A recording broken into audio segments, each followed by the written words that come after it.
നമ്മുടെ സ്റ്റാഫ് കുട്ടികളൊക്കെ ഇരുന്ന് പാക്ക് ചെയ്യുന്ന ഒരു സ്പേസ്. സ്ഥിരം ഓർഡർ പോകുന്ന ചില ഐറ്റംസ് ഉണ്ട്. അതാണ് ഇവിടെ ഈ റൂമിൽ ഒരു 2 മണിക്ക് 3 മണിക്ക് വിളിച്ചിട്ടാണ് ഇത് പാക്ക് ചെയ്തോ അത് പാക്ക് ചെയ്തോ ദിയയുടെ ഹസ്ബൻഡ് നമ്മുടെ ചോദിക്കുന്നത്. ഒക്കെ രാത്രി 1 മണി 2 മണിയൊക്കെ ആകുമ്പോൾ വിളിച്ചിട്ട് ഹലോ എന്ത് ചെയ്യുന്നു ഇനി പൂവാലന്മാരെ പോലെയാണ് സംസാരിക്കുന്നത്. അതുപോലെയാണ് സംസാരിക്കുന്നത്. Hi guys, welcome back.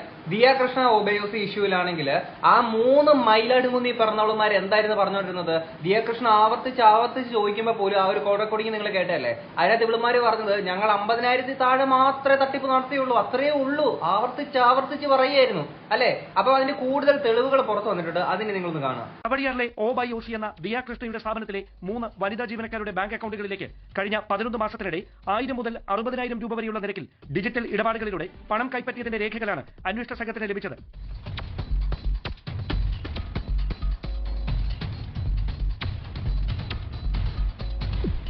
നിങ്ങളിവിടെ കണ്ടല്ലോ, 60,000 രൂപ വരെ പേയ്മെന്റ് നടത്തിയേക്കുന്നത് ഇവളുമാരുടെ ഇതിലോട്ട് സിംഗിൾ പേയ്മെന്റ് നടത്തിയേക്കുന്ന ഈ എമൗണ്ട് ഒക്കെ നിങ്ങൾക്ക് ഇവിടെ കാണാൻ പറ്റും. 60,000 രൂപ ഒരു സിംഗിൾ പേയ്മെന്റ് ഒരാളുടെ അക്കൗണ്ടിലോട്ട് പോയേക്കുന്നതാണ്. അപ്പം ഈ രാധാമനസ് എന്ന് പറയുന്ന ഇവളുടെ അക്കൗണ്ടിലോട്ട് പോയേക്കുന്നതാണ്. അപ്പം ഇവളുമാര് അന്ന് ദിയ കൃഷ്ണ ആവർത്തിച്ച് ചോദിക്കുമ്പോഴും പറയുന്നത് ഇല്ല, ഞങ്ങള് മൊത്തം അറൗണ്ട് ഒരു 50,000 അതിൽ താഴെ ഉള്ളു ചേച്ചി എന്നായിരുന്നു ഇവളുമാര് പറഞ്ഞുകൊണ്ടിരുന്നത്. അന്ന് നമ്മൾ പറഞ്ഞാണ് 1 രൂപ തട്ടിയാലും 100 രൂപ തട്ടിയാലും 1 കോടി തട്ടിയാലും സംഭവം മോഷണമാണ്, കള്ളികളാണ്, അത്രേ ഉള്ളൂ, അതിനെപ്പുറത്തോട്ട് വേറെ ഒന്നുമില്ല. ഇനി ഇത് കഴിഞ്ഞിട്ട് ഇവളുമാരല്ല ഇപ്പം ഒളിവിലാണ്. കഴിഞ്ഞ വീഡിയോക്ക് നമ്മൾ പറഞ്ഞു വെച്ചാണ്. ഇപ്പൊ അതിന്റെ ഒരു വാർത്ത കണ്ടിട്ടുണ്ട്, അതുകൂടെ ഇങ്ങോട്ട് വെക്കാം. ഇപ്പൊ പുറത്തായതിന് പിന്നാലെ വനിതാ ജീവനക്കാരുടെ ബാങ്ക് അക്കൗണ്ടുകളിലേക്ക് അബദ്ധത്തിൽ വൻ തുകകൾ കൈമാറിയ ഉപഭോക്താക്കളും പരാതിയുമായി രംഗത്തെത്തിയിട്ടുണ്ട്. മൂവരുടെയും ബാങ്ക് അക്കൗണ്ടുകളിലേക്ക് 66 ലക്ഷം രൂപ ഇങ്ങനെ എത്തിയിട്ടുണ്ടെന്നാണ് ബാങ്ക് ട്രാൻസാക്ഷൻ രേഖകൾ വ്യക്തമാക്കുന്നത്.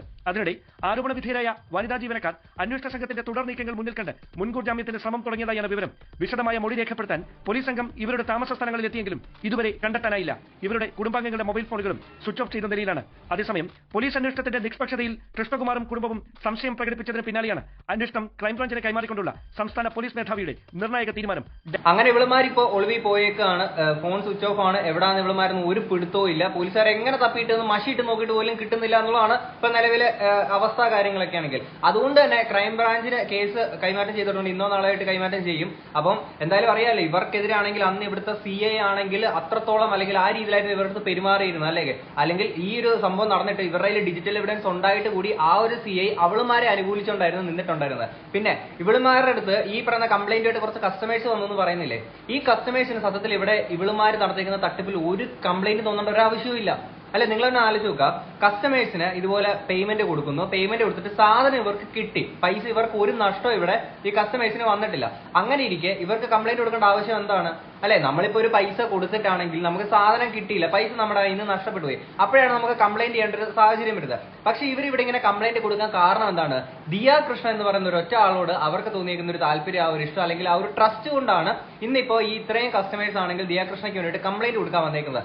അവർക്ക് സ്വയമേ അല്ലെങ്കിൽ ആ ഒരു പ്രശ്നം ഉണ്ടായതിന്റെ പേരിൽ അവർക്ക് എന്താണ്, അവർ പേയ്മെന്റ് ചെയ്തു, അവർക്ക് സാധനം കിട്ടി, അവർക്കപ്പോൾ വേറെ പ്രശ്ന കാര്യങ്ങളൊന്നും തോന്നേണ്ട ആവശ്യമില്ല അല്ലെ? അവിടെയും ദിയ കൃഷ്ണയോടാണ് അവർക്ക് സ്നേഹം അല്ലെങ്കിൽ ആ ഒരു ട്രസ്റ്റ് തോന്നിയതിന്റെ പേരിൽ മാത്രമാണ് ഇപ്പം ദിയ കൃഷ്ണയ്ക്ക് വേണ്ടിയിട്ട് ഈ ഓരോ ആൾക്കാരും വന്ന് കംപ്ലൈന്റ് കാര്യങ്ങളൊക്കെ ഇവളുമാർക്കെതിരെ കൊടുത്തേക്കുന്നത്. അപ്പം വട്ടത്തി ഈ 3 കളികൾ കൂടെ മൂഞ്ചും. ഓക്കെ, ഇനി ഇവരെ കുറിച്ചിട്ടാണെങ്കിൽ ഒരു വോയിസ് ക്ലിപ്പ് ഇവരുടെ നാട്ടുകാരൻ ഒരാളുടെ പുറത്ത് വന്നിട്ടുണ്ടായിരുന്നു. അതുകൊണ്ട് ഇനി ഇങ്ങോട്ട് പ്ലേ ചെയ്യാം. വിനിത എന്ന് പറഞ്ഞ കുട്ടിയില്ലേ, ഇവർക്ക് ഒരു 10 ലക്ഷം രൂപയോളം കടമുണ്ടായിരുന്നു. പക്ഷെ ആ കടമൊക്കെ തീർത്തിട്ടുമുണ്ട്. പിന്നെ കുറെ സ്വർണം ബാങ്കിലുണ്ടായിരുന്നു, ആ സ്വർണങ്ങളൊക്കെ ഇവരെടുത്തു.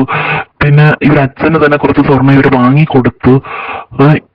അങ്ങനെ ഈ പെരുങ്കള്ളികള് അവരുടെ കടവും കാര്യങ്ങളൊക്കെ വീട്ടിട്ടും തീർത്തിട്ടൊക്കെ ഉണ്ട്. അപ്പം എന്താണ് ഈ പറയുന്ന ഈ കടവും കാര്യങ്ങളൊക്കെ തീർക്കാൻ വേണ്ടിയിട്ട് വല്ലവന്റെ വീട്ടിൽ നിന്ന് മോട്ടിച്ചെടുത്തിട്ട് അങ്ങ് ചെയ്താൽ മതിയോ? അതാണോ ചെയ്യേണ്ടത് ശരിയായിട്ടുള്ളൊരു രീതി?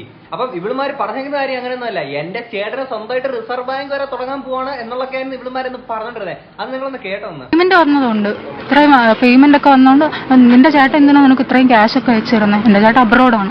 ഒരു മന്ത്ലി ചിലപ്പോൾ 1 ലാക്ക് അല്ലെങ്കിൽ കിട്ടുന്ന പോലെ ചേട്ടൻ എങ്ങനെ കിട്ടും? ചിലപ്പം 1.5 ലക്ഷം അല്ലെങ്കിൽ 2 ലക്ഷം അങ്ങനെയൊക്കെ എനിക്ക് അയച്ചു തരാനുണ്ട്. കൂടുതൽ ക്യാഷ് കിട്ടുന്നതനുസരിച്ച് കൂടുതലാണെങ്കിൽ മാത്രം 2 ലക്ഷം പണം വരുന്നതിനെ പോലും മറ്റൊരു തരത്തിലേക്ക് അവർ വ്യാഖ്യാനിച്ചു. അങ്ങനെ വ്യാഖ്യാനിച്ച് എന്താണ് പറഞ്ഞത്? എന്തായാലും നീ സെക്സ് റാക്കറ്റിലുള്ള ആളാണോ? അങ്ങനെയൊക്കെയാണ്. സെക്സ് റാക്കറ്റിലുള്ളതാണെന്ന് കൃഷ്ണകുമാർ അവളുടെ അടുത്ത് പറഞ്ഞെന്നുള്ളതാണ്.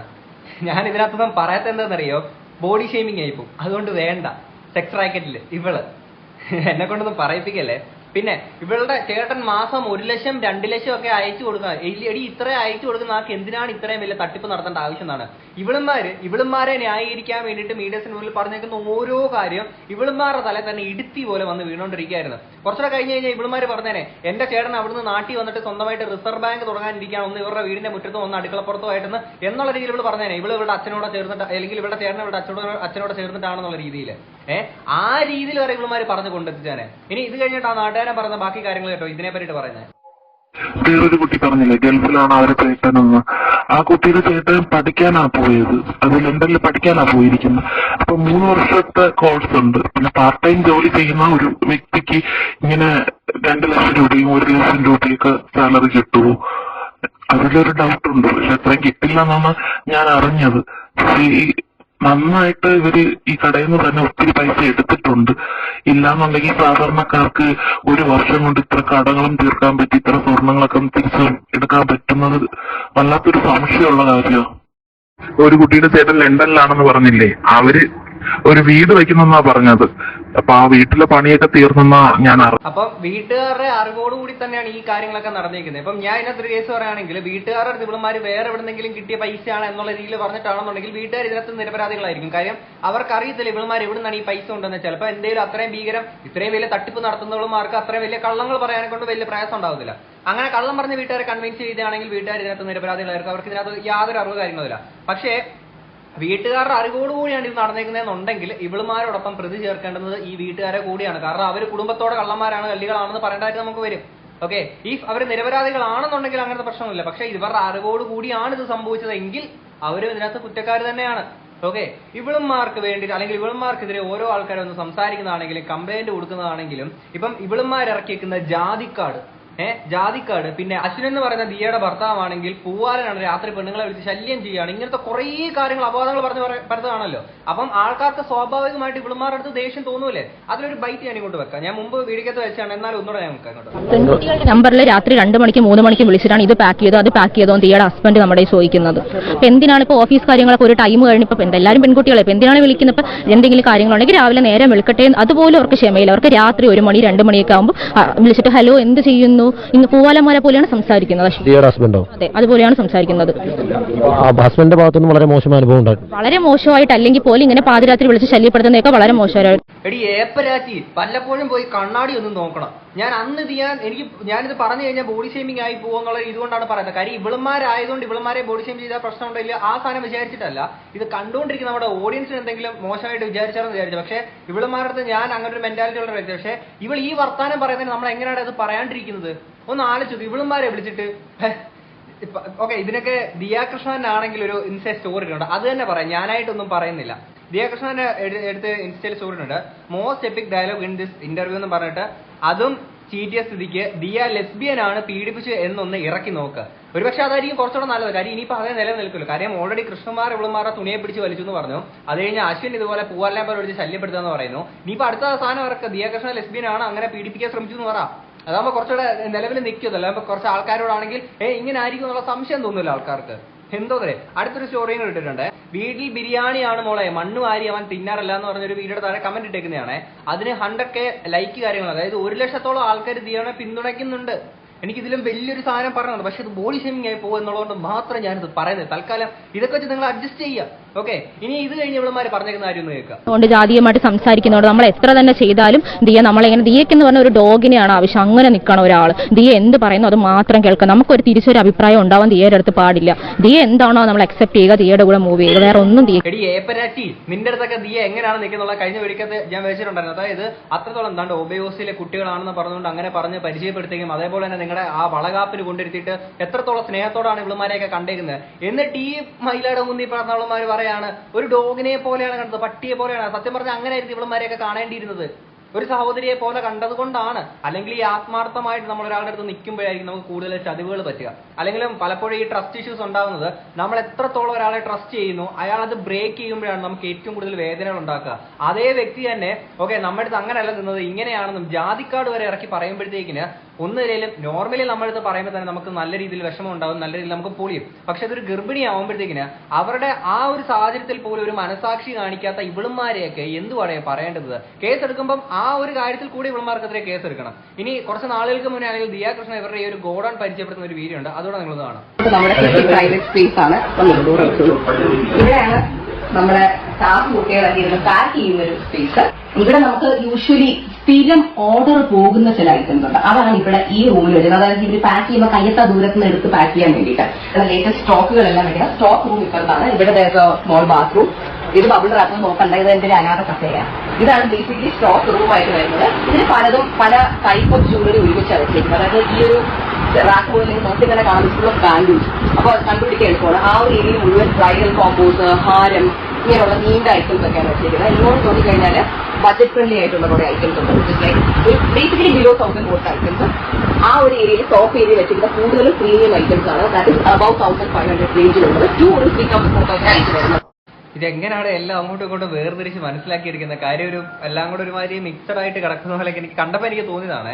എന്തിനാണെങ്കിലും ഇവരെയൊക്കെ മാറ്റിയിട്ട് പുതിയ കുറച്ച് ആൾക്കാരെയൊക്കെ സ്റ്റാഫായിട്ട് ഹയർ ചെയ്തിട്ടുണ്ട്. ഇനിയാണെങ്കിൽ ഞാൻ ഒരു പറയുന്നൊരു കാര്യം എന്ന് വെച്ച് കഴിഞ്ഞാൽ, നമ്മൾ ഇപ്പൊ ഒരു ബിസിനസ് ആണെങ്കിലും എന്ത് സംരംഭം ആണെങ്കിൽ കൂടി നമുക്ക് അത്രത്തോളം പരിചിതനായിട്ടുള്ള അല്ലെങ്കിൽ അത്രത്തോളം ട്രസ്റ്റ് ചെയ്യുന്ന അത്രത്തോളം കമ്പനി ഉള്ള ഒരാളെ നമ്മൾ ദയവ് ഇത് ഹയർ ചെയ്യാണ്ടിരിക്കുക. കാര്യം എന്ന് വെച്ചാൽ സിമ്പിൾ ആയിട്ട് പറഞ്ഞാൽ ഈ അറിയാവുന്ന പോലീസുകാരനായിരിക്കും 2 അടി കൂടുതൽ തരിക എന്നുള്ളൊരു ചൊല്ല് പറയാറുണ്ടല്ലോ. അപ്പം അത് തന്നെയാണ് ഇവിടെയും. കാര്യം നമ്മൾ അത്രത്തോളം ട്രസ്റ്റ് ചെയ്യുന്ന ഒരു വ്യക്തിക്കായിരിക്കും അത്രത്തോളം നമ്മളെ പറ്റിക്കാനും വരുന്നത്. ഇപ്പൊ പല റിലേഷൻഷിപ്പ് ആണെങ്കിലും നമ്മളെ ഏറ്റവും കൂടുതൽ പറ്റിക്കാനും വേദനിപ്പിക്കാനും പറ്റുന്ന ആർക്കാണ്? അത്രത്തോളം ട്രസ്റ്റ് ചെയ്ത് നമ്മുടെ ആ ഒരു വ്യക്തിക്കായിരിക്കും അല്ലെ. അതേപോലെ തന്നെയാണ് ഇപ്പൊ ഒരു കമ്പനിയിലാണെങ്കിൽ കൂടി ഇവരെ അത്രത്തോളം ട്രസ്റ്റ് ചെയ്യുകയാണ്. അപ്പൊ ആ ട്രസ്റ്റ് എന്താണെന്ന് അവർക്ക് അറിയാവുന്നതുകൊണ്ട് തന്നെ നമ്മളെ കൃത്യമായിട്ട് അവർക്ക് പറ്റിക്കാനും പറ്റും. ഇവിടെ വേറൊരു പ്രോബ്ലം എന്താണെന്ന് വെച്ച് കഴിഞ്ഞാൽ, അവരുടെ ഭാഗത്തുനിന്ന് ഒരു മിസ്റ്റേക്ക് പറ്റിക്കഴിഞ്ഞാൽ എടാ അതൊന്ന് ശ്രദ്ധിക്കണേ, ഇല്ലെങ്കിൽ അതൊന്ന് ശ്രദ്ധിക്കണേടി എന്ന് നമ്മൾ ജസ്റ്റ് ഇങ്ങനെ പറഞ്ഞു പോവായിരിക്കും. വീണ്ടും ഇവരിത് ആവർത്തിക്കും. കാര്യം നമ്മളത് പറയേണ്ട രീതിയിൽ പറയാത്തതുകൊണ്ട് തന്നെ അല്ലെ. അങ്ങനെ അവർ ആവർത്തിക്കുമ്പോഴും നമുക്ക് ഇതേ ടോണിൽ തന്നെ പറയേണ്ടതായിട്ട് വരും. അതല്ലാതെ ഒന്ന് ടോൺ അങ്ങോട്ടും ഇങ്ങോട്ടും മാറിക്കഴിഞ്ഞാൽ അവരുടെ ബന്ധങ്ങൾക്കിടയിൽ ഒരു വിള്ളല് കാര്യങ്ങളൊക്കെ ഉണ്ടാവും. അതേസമയം നമുക്ക് അറിയാത്ത ഒരാളെയാണ് നമ്മൾ ഇതുപോലെ ഹയർ ചെയ്യുന്നതെന്നുണ്ടെങ്കിൽ, അറിയാത്ത ഒരാളെന്ന് മീൻസ് ഉദ്ദേശിച്ചത് ക്വാളിഫൈഡ് ആയിട്ടുള്ള ഒരു വ്യക്തിയെ, മറ്റൊരു വ്യക്തിനെ എന്നാണ് ഞാൻ ഉദ്ദേശിച്ചത് കേട്ടോ. അപ്പം അങ്ങനെ ഒരാളെ ഹയർ ചെയ്ത് കഴിഞ്ഞാൽ അയാളുടെ ഭാഗത്തുനിന്ന് ഒരു മിസ്റ്റേക്ക് പറ്റിക്കഴിഞ്ഞാൽ എടാ ഇത് ഈ പരിപാടി ഇവിടെ നടക്കൂല, ഇതിനെ ശ്രദ്ധിച്ച് ചെയ്തേ പറ്റൂ എന്നുള്ളത് പറയാം. കാര്യം എന്ന് വെച്ചാൽ പണ്ട് ഈ പറഞ്ഞ അന്ന് ആ ഒരു ഉപ്പുമുളകും ലൈറ്റിന്റെ ആ ഒരു ഇഷ്യൂ ഉണ്ടായപ്പോഴത്തേക്കും എന്താണ് സംഭവിച്ചത്? ഇവളുമാരുടെ പാക്കിങ്ങിന്റെ പ്രശ്നം കാരണം, ഇവളുമാര് കാരണം അല്ലെ. അന്നും ദിയെ പ്രൊട്ടക്ട് ചെയ്തത് ഇവളുമാരെ. ഓക്കെ, അത്രത്തോളം അവളുമാരെ ഈ പറയുന്ന പോലെ സഹോദരിയെ പോലെ കണ്ടതിന്റെ പേരിലാണ് അവളുമാരെ പ്രൊട്ടക്ട് ചെയ്യേണ്ടി വന്നത്. അല്ലെങ്കിൽ അവളുമാരെ മാറ്റിയിട്ട് വേറെ സ്റ്റാഫിനെ വെച്ചിരുന്നെങ്കിൽ, അന്ന് തന്നെ മാറ്റി വേറെ സ്റ്റാഫിനെ വെച്ചിരുന്നെങ്കിൽ ഈ പ്രശ്നങ്ങൾ അവിടെ ഉണ്ടാവൂല അല്ലെ. ഈ പറയുന്ന ഇത്രയും വലിയ ലക്ഷങ്ങളുടെ തട്ടിപ്പും നടക്കൂല. എന്തുതന്നെയാണെങ്കിലും കൊള്ളാം. ഇതൊക്കെ കേട്ട് നിങ്ങൾക്ക് എന്താ തോന്നുന്നുള്ളത് തീർച്ചയായിട്ടും കമന്റ് ബോക്സിൽ പറയാം. നമുക്ക് അടുത്തൊരു വീഡിയോ കാണാം. അപ്പൊ ശരി, ബൈ.